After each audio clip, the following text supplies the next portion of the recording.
जी हाँ, नमस्कार दोस्तों, आप देख रहे हैं टी वाई भोजपुरी न्यूज़ में आपका स्वागत है। चलिए खबरों पे चलते हैं। उससे पहले हमारे चैनल पे नए हैं तो हमारे चैनल को सब्सक्राइब, लाइक और कमेंट कर दीजिएगा। चलिए खबरों पे चलते हैं। खेसारी लाल यादव जी का न्यू सॉन्ग बोल बम सॉन्ग का पोस्टर आ गया है। आप लोग नहीं देखे तो हमारे स्क्रीन पर दिखाई दे रहा होगा, जिस गाने का नाम है डीजे पर कवरिया डाले।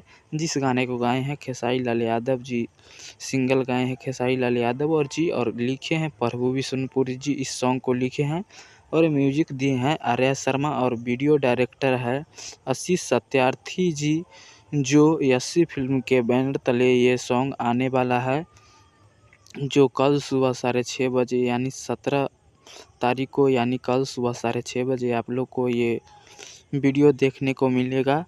तो फिर मिलते अगले वीडियो में। हमारे वीडियो अच्छा लगा तो लाइक, कमेंट और शेयर कीजिएगा। जय हिंद, जय भारत, जय भोजपुरी।